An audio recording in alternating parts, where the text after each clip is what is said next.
Recently, truth teller Edward Snowden came to the forefront and leaked a massive intelligence docket that exposed the United States and its vast anti-constitutional spy grid, overt and covert operations at the NSA at the highest levels of government office, and has directly violated constitutional liberties and has threatened the very safety and sovereignty of the American people. Having since helped the Washington Post and Guardian win the Pulitzer Prize, Edward Snowden, an American hero, has had to seek refuge in Russia and has largely been ostracized by the same criminals in Washington, D.C.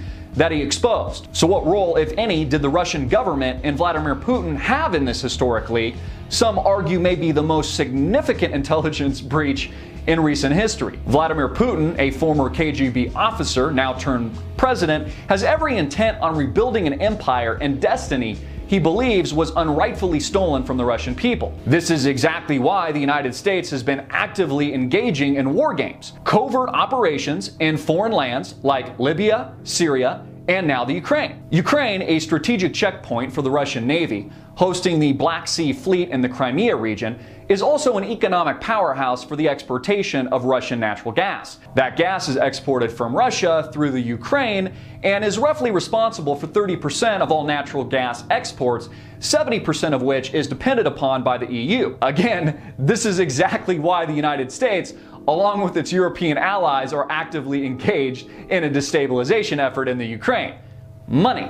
Late last week, the Wall Street Journal reported that Russia's energy minister questioned Ukraine's ability to pay for Russian natural gas and said that state-controlled Gazprom will ask that deliveries scheduled in June be paid for up front. The Russian government, of which has been providing steep subsidies, by the way, to the Ukraine until now, threatens a supply disruption to its European customers. And this is precisely why the mainstream media, statist-controlled propaganda machines like CNN and MSNBC, are helping to play their part to build a narrative for war, one that the American people can conveniently support in the Ukraine, hook, line, and sinker. But this is extremely dangerous, and it very well may indeed be the flashpoint for a global engagement unlike anything we've ever seen. So what are the facts?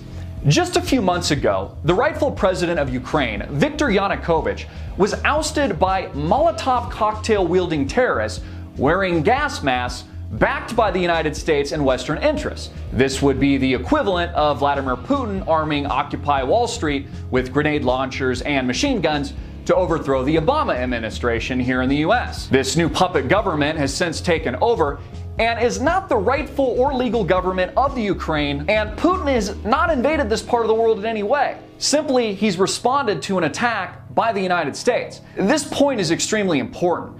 Russia hasn't invaded anything. They haven't invaded the Ukraine, nor has Putin's military buildup on the border been an invasion. It's Russia that is under attack, the people of Ukraine, and those that have been ousted by a violent coup that are the real victims.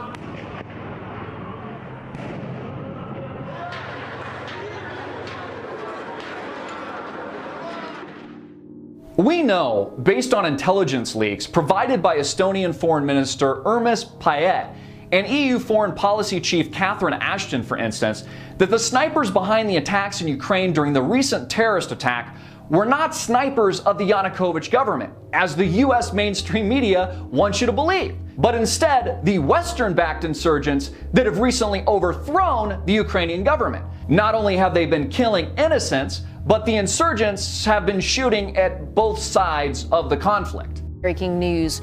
A leaked phone call reveals the same snipers were shooting at both protesters and police in Kiev. RT's Marina Kossova joins us now live with more on this. Who was behind those snipers, Dan? Absolutely. Well, all this information is in fact becoming public after a phone conversation was leaked and is now accessible to everyone who wants to listen in, and it is on YouTube. And that conversation, in fact, is between the EU Foreign Chief Catherine Ashton and also we have the Estonian Foreign Affairs Minister. And Catherine Ashton in that phone conversation is in fact asking him about his impressions of Ukraine, where he just returned from, and he said the picture is looking sad, and more importantly, and it's quite an eye-opener, this one is the fact that snipers were, as you said, Marina, were shooting both at protesters and officials, both sides really. So let's listen in to what he had to say. All the evidence shows that people who were killed by snipers from both sides, among policemen and people from the streets, that they were the same snipers killing people from both sides. Well, So that, and then she also showed me some photos. She said that as medical doctor, she can, say that it is the same handwriting, the same type of bullets, and it's really disturbing that now the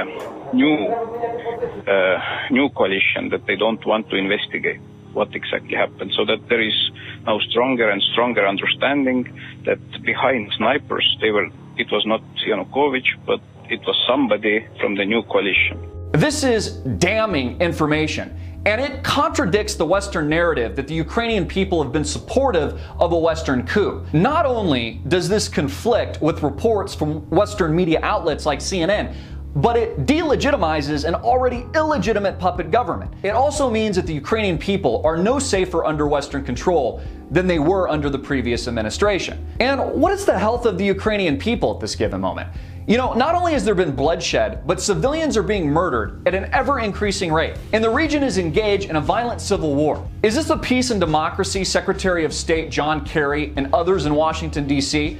have been talking about? And what about democracy? The people of Crimea, a largely Russian-speaking population, just voted with over a 95% popular vote in referendum to join Russia. Why doesn't the United States respect the will of the people? Reports from the Jerusalem Post indicate that the Odessa Jewish community is contemplating an emergency evacuation from the region should the violence in the western Ukrainian city get significantly worse. But once again, the mainstream media is playing the Jew card. Note the publisher, in order to paint Putin as the next Hitler and alienate him from the international community. This, of course, is bullshit, and it's a lie.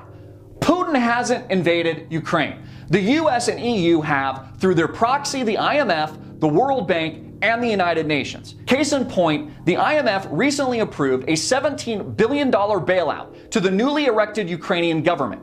Again, all this does is saddle the Ukrainian people with even more debt and force their indebtedness to Western control. You see how it works? How does this benefit the Ukrainian people? And is Ukraine really safer now than it was when Yanukovych was president? The American people are slowly beginning to realize that the entire event in Ukraine, just like Syria, just like Libya, Iraq, and Afghanistan, has been orchestrated and manufactured by the United States and its counterparts. The question you need to ask is why? The answers of which some may be obvious, others not so, unlock the key to the war currently being fought on Russia's border. A war the Ukrainian Prime Minister and many others say could start World War III. It is clear that the United States is losing the war. A propaganda war currently being fought by the United States, the EU, and many Americans simply no longer trust their government after continuous and ongoing revelations from truth tellers like Edward Snowden, Julian Assange, and many others drive home this point. I'm Christopher Green, and you're watching AMTV, alternative media television, hard-hitting and in your face. Please share this video everywhere, follow us on social media, and click the link below to support our sponsor.